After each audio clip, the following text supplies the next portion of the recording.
Welcome back to my channel. সব ঠিকঠাক? সবার খবর কেমন বলো? কেউ বলোই না। যাই হোক, এই ভিডিওটা প্লিজ স্কিপ না করে পুরোটা দেখো। তোমাদের সাথে কোনো মিল আছে কিনা সেটা নিচে কমেন্টে জানিও, ঠিক আছে? তো আজকে বলেছিলাম যে ছোটবেলার একটা স্টোরি শেয়ার করবো, আমাদের ছোটবেলাটা কেমন ছিল। তো চলো শুরু করি। আর যারা যারা এখনো পর্যন্ত সাবস্ক্রাইব করনি প্লিজ সাবস্ক্রাইব করে নাও আর একটু পাশে থেকো। তো আজকের গল্পটা তখন আমরা যখন ছোট ছিলাম, ছোটবেলার গল্প যেহেতু, তো আমরা মানে আমাদের স্কুলে, মানে যখন আমরা প্রথম স্কুলে ভর্তি হই, ক্লাস 1 2 3 4, তো তখন আমরা ছেলে ভার্সেস মেয়ে গেম খেলতাম। কারণ আমি পার্সোনালি ছোটবেলা থেকে কেন জানি না এই ছেলেদের প্রতি একটা মানে কম্পিটিশন ছিল আমার, মানে ছেলেদের সাথে আমার কম্পিটিশন হবে, মানে মেয়ে ভার্সেস মেয়ে কম্পিটিশন না, ছেলে ভার্সেস মেয়ে। এই কম্পিটিশনটা ছোটবেলা থেকে আমার মধ্যে ছিল। তো আমি যেহেতু মানে প্রচন্ড দুরন্ত ছিলাম, তো সবাইকে, সব মেয়েদের আমাদের দলে নিয়ে নিই। তো এরকম প্রচুর মজা করতাম। একবার মানে ছেলে ভার্সেস মেয়ে এরকম ফুটবল খেলা হচ্ছে, আমি প্রচন্ড দুরন্ত আর খেলায় ভালোই ছিলাম, কিন্তু ছোটবেলায় প্রবলেমটা আমার হয়েছিল, ছোটবেলা থেকে আমার অ্যাজমা আছে। তো অ্যাজমা থাকার কারণে আমি ছোটবেলা থেকে মানে খুব একটা খেলায় পার্টিসিপেট করতে পারিনি, কিন্তু খেলায় আমি ভালো ছিলাম। আমাদের গ্রুপের 3 4টে মেয়ে খুবই ভালো ছিল খেলায়। আর এবার তো এরকম একটা স্কুলের মধ্যে ফুটবল খেলা হচ্ছে। তো ছোট মতো মাঠ খেলছি, আর মাঠের শেষে একটা পুকুর আছে। এইবার সেইবার ড্র হচ্ছে, মানে 2.2 এরকম কিছু একটা সামথিং চলছে, দুজনেরই সেম। এবার যেতে যেতে যেতে যেতে কি হয়েছে, একটা ছেলে এসে আমাদের মুখ করেছে যে তোরা পারবি না, এবার আমরা জিতবো, একটা গোল দেবো, এই হয়ে যাবে। তো আমরা 3টে মেয়ে মিলে, আমরা 3জনই সেম বয়সে, এখনো পর্যন্ত একসাথে ছোট থেকে। তো ওই 3জন মিলে ওকে ঘিরে আমরা বল পাস করছিলাম, করতে করতে ও আর মানে 3জনের মাঝখানে ওকে গার্ড করতে যে আসবে, সে মানে এ একজন, এ একজন আর এ একজন, এরকম 3জন দাঁড়িয়ে আছি মাঝখানে। ও আর একজন যে গার্ড করতে আসবে, সে কতটা ওকে গার্ড করতে পারবে, এই জায়গায় তো আর কেউ গার্ড করতে পারছে না না। তো সেই রকম ভাবে ওকে একটা হিট শট মারা হয়, ও সেটাকে নিয়ে রোল করে পুকুরে পড়ে। সঙ্গে সঙ্গে স্যারেরা চলে আসে, আমাদের সে যাতা, মানে স্যারেরা কান মন ধরে দাঁড় করিয়ে পেটানি মেটানি খাই আচ্ছা আছে। তারপর ওকে নিয়ে ডাক্তার দেখাতে যাওয়া হয়, হাতটা সঙ্গে সঙ্গে ফুলে গেছে। যখন এলো দেখছি ওর হাত ভেঙে গেছে। মানে তারপর আমরা যা সহ্য করেছি, মানে স্যারেরা আমাদের সাসপেন্ড করে দিয়েছিল। আমরা স্কুলে যেতাম, সাসপেন্ড করে ক্লাস করবো না, স্কুলে যাবো। তো মানে ভীষণ ভালো স্কুল টাইমে। মানে যাদের আম গাছ আছে, যাদের জাম গাছ আছে, এরকম কুলের সময় কুল, তো সেই সমস্ত গাছে উঠে বসে থাকতাম, বিশেষ করে গ্রীষ্মকালে আম গাছে। আর এখানে একজন লোক ছিল, তিনি এখন মারা গেছেন।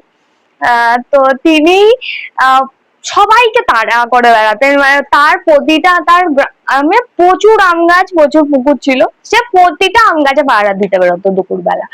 আর যখনই যেত আমাদেরই পেত, আমরা গাছের মাথায় উঠে বসে আছি।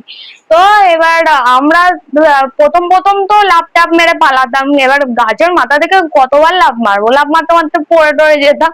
তো আমের আটি গুলো জড়ো করে রাখতাম, এদিক ওদিক ছুঁড়ে মারতাম, ও ভয় পেয়ে পালাতো, আমরা পাতার মধ্যে লুকিয়ে যেতাম। তো প্রচুর জ্বালিয়েছি, গ্রামের লোককেও প্রচুর জ্বালিয়েছি, মানে আমরা খতরনাক লেভেলের লোকজন ছিলাম। একবার আমার একটা স্টোরি বলি। আমাদের এখানে 1 থেকে 4 দুটো টিচার ছিল তখন। তো যে হেড স্যার ছিল সে সেদিন আসেনি, শ্যামল স্যার ছিলেন, নতুন স্যার, তাকে আমি দ্বারা সে এখনো পর্যন্ত আমাদের কাছে নতুন স্যারই আছে। তো নতুন স্যার আমাকে বকেছিলেন। এবার আমার ডিউটি ছিল, আমার ডিউটি থাকতো সকালবেলা যখন গেটটা খোলা হবে তখন জল ভরা জগে, আর যখন মানে স্কুল ছুটি হবে তখন তালা দেওয়া দরজায়। স্যার চলে গেছে, আমি মাথায় রেখেছি যে আমাকে ঝেড়েছে, আমি শোধ নিয়েই বাড়ি যাব। আর প্রচন্ড দুরন্ত ছিলাম, মানে বিচুটি শয়তান ছিলাম আমি। তো আমি ও আমি সবকটা দরজায় তালা দিয়েছি, দরজা জানলাগুলো ভিজিয়েছি, একটা দরজা খুলে রেখেছি কারণ স্যার ঘরে যাবে ব্যাগ আনতে, ব্যাগটা নিয়ে এসে স্যার বেরোবে। স্যার ঘরে ঢুকেছে ব্যাগ আনতে, আমি দরজা বাইরে থেকে আটকে শিকল তুলে তালা দিয়ে বাড়ির চাবি নিই। 1:30টার সময় আমি বন্ধ করেছি, 4:30টার সময় গিয়ে খুলে দিয়েছি। স্যারটা এতই ভালো ছিল, এখনো পর্যন্ত স্যারকে আমি ভীষণ মিস করি। মানে আমি জানি না এই ভিডিওটা স্যারের কাছে অব্দি পৌঁছবে কিনা, কিন্তু আমি চাই পৌঁছক। মানে স্যার আমাদের কাছে যে কি ছিল মানে আমি বলতে পারবো না। হেড স্যারও তাই, নতুন স্যারও তাই। স্যার কিচ্ছু বলেনি, একটা টু শব্দ পর্যন্ত করেনি, এবং পরের দিন আমাকে বকে পর্যন্ত নি, এত ভালোবাসতো। আর আমরা যে 3জন ছিলাম, 3টে মেয়ে, 3টে মেয়েকে সবসময় বাচ্চার মতো কোলে নিয়ে ঘুরতেন স্যার। তো তাই জন্য আদরে আদরে বাঁদর হতাম আরো। তো স্যার যখন চলে যাবে তখন আমাদের মাথায় বুদ্ধি এলো, আমরা যদি কাঁদি 3জনে তাহলে স্যার মানে আমাদের ছেড়ে যাবে না। এবার আমরা 3জনে এতটাই দুরন্ত ছিলাম, চোখে জল আসাটা খুব মানে বিশাল মুশকিলের ব্যাপার ছিল আমাদের কাছে। তো তাই জন্য রান্নাঘরে গিয়ে, যেখানে মিড ডে মিল রান্না হতো, ওখান থেকে লঙ্কা নুন নিয়ে চোখে দিয়েছি। বুঝতেও মাথায় এইটুকুনিও বুদ্ধি নেই যে চোখে লঙ্কা নুন দিলে জলা আর অ্যাক্টিং হবে না, এবার সত্যি সত্যিই জল বেরোবে। তো সেই অবস্থায় মানে স্যারই আবার চোখে জল দিয়ে চোখ ধোয়াচ্ছে আর বলছে এরকম কেউ করে পাগলি, এরকম কেউ করে। মানে স্যারও কাঁদছে, আমরাও কাঁদছি, মানে সে স্যারের ট্রান্সফার আমরা হতে দেব না, স্যার যেন না যায়, মানে আমাদের এতটা কাছে ছিলেন স্যার। তারপর 1 বছর পরই যদিও আমাদের ক্লাস 4 শেষ হয়ে যায়। তো ফ্রিতে পড়তে স্যার চলে যায়। হ্যাঁ, এবার আমাদের আমার আর একটা যে বান্ধবী ছিল, সে একবার আমার ক্লাসে প্রচুর জ্বর এসছে। এবার আমার শরীরটা খারাপ লাগছে, আমি ওকে বলেছি আমার শরীরটা খুব খারাপ লাগছে, ভাল লাগছে না। এবার ও গায়ে হাত দিয়ে দেখেছে গা গরম, ওর মাথায় বুদ্ধি নেই যে গা গরম হয়েছে মানে জ্বর এসছে। ওই জন্য তোর তো গাটা গরম লাগছে, ছোট, কারণ তখন আমাদের কেজি নার্সারি ছিল না, আমরা একেবারে 1 2 3 4 পড়েছি। আমরা যেহেতু গভর্নমেন্ট স্কুল, এখানে কেজি নার্সারি হয় না। তো ও একটা বেঞ্চ পুরো সরিয়ে ব্যাগ ম্যাগ ফেলে দিয়ে সেই বেঞ্চটা ভর্তি জল ভরছিয়েছে, দিয়ে আমার মাথাটাকে চুবিয়ে দিয়েছে, বলছে যে গরম তো জল দিলেই ঠান্ডা হবে।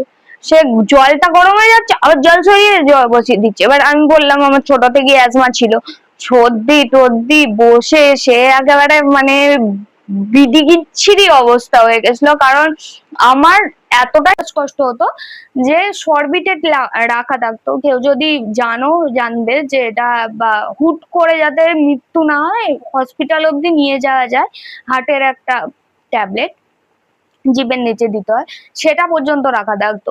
ও সেসব না বুঝে দিয়ে দিয়েছে, জলে চুবিয়েছে তুলেছে, চুবিয়েছে তুলেছে। তারপর বাড়ি এসে সর্দি টর্দি বসে অস্থির কাণ্ড। মানে ছোটবেলা থেকে এরকম শয়তানি বুদ্ধি আমাদের মাথায়। তো তাদের দুজনকার এখন বিয়ে হয়ে গেছে, দুজনেরই বিয়ে হয়ে গেছে, সংসার টংসার করছে, ওরা সংসার করছে, মানে ইটস এ হিউজ থিং। তো মানে আর কি বলবো, আমাদের মানে যা যা ঘটনা তখন আমরা ঘটাতাম, সেই ঘটনাগুলোকে একটা লিঙ্ক করলে ছোটবেলার একটা সহজ কথা, সহজ পাঠ টাইপের একটা স্টোরি হয়ে যাবে। মানে তেঁতুল নিয়ে আসতো, আমি বাড়িতে বলতাম যে খাবারে প্রচুর ঝাল হয়েছে, তেঁতুল খাবো বললে চিনি কেউ দেবে না, তো ঝাল হয়েছে বলে চিনি নিতাম। কেউ রান্নাঘর থেকে লঙ্কা চুরি করে আনতো, আর একটা মেয়ে তেঁতুল আনতো, নুন, তেঁতুল, চিনি আর লঙ্কা গুঁড়ো দিয়ে তেঁতুল মাখা হতো। মানে ঘন্টা পড়লো মিড ডে মিলের, আমরা 3 জন হাওয়া হাওয়া পুরো শেষ হবে তার আগে অব্দি আমরা তেঁতুল খাবো, 4:30 অব্দি আমরা তেঁতুল খাবো, তেঁতুল খেয়ে তারপর আসতাম, আর ততক্ষণে ক্লাস শেষ হয়ে যেত। মানে কুল, মানে আর আমার একটা প্রবলেম ছিল, আমি গাছে উঠতে পারতাম, আমি নামতে পারতাম না, মানে নামায় আমার একটা ভয় আছে। আমার হাইটে কোনো প্রবলেম নেই, আমি মানে ওপর থেকে লাফ মেরে দেবো, কিন্তু আমি নামতে পারি না। মানে গাছের মাথা থেকে লাফ মেরে দেওয়া is more easier to me then straight নাবা, আমি নামতে পারি না। তো এরকম কতবার হয়েছে যে কেউ দেখতে পেয়ে গেছে আর আমি তাড়াহুড়ো করে নামতে পারছি না, উল্টো দিকে পুকুর ছিল, পুকুরে ঝাঁপ মেরে দিয়েছি, বা রাস্তা ছিল, রাস্তায় ঝাঁপ মেরে পালিয়েছি। তো এসব চলতেই থাকতো। আর তোমাদের কার কার এরকম স্টোরি আছে নিচে অবশ্যই জানিও, কি মজার ফানি স্টোরি আছে, কারণ আমি আগেই বলেছি এটা মনের কথার চ্যানেল, এখানে সমস্ত কিছু শোনা হয়, ভূতের গল্প থেকে আরম্ভ করে তোমার মন খারাপের গল্প, কোনো ফানি স্টোরি, ছোটবেলার স্টোরি, সব শোনা হয়। তো তোমরা জানাতে পারো।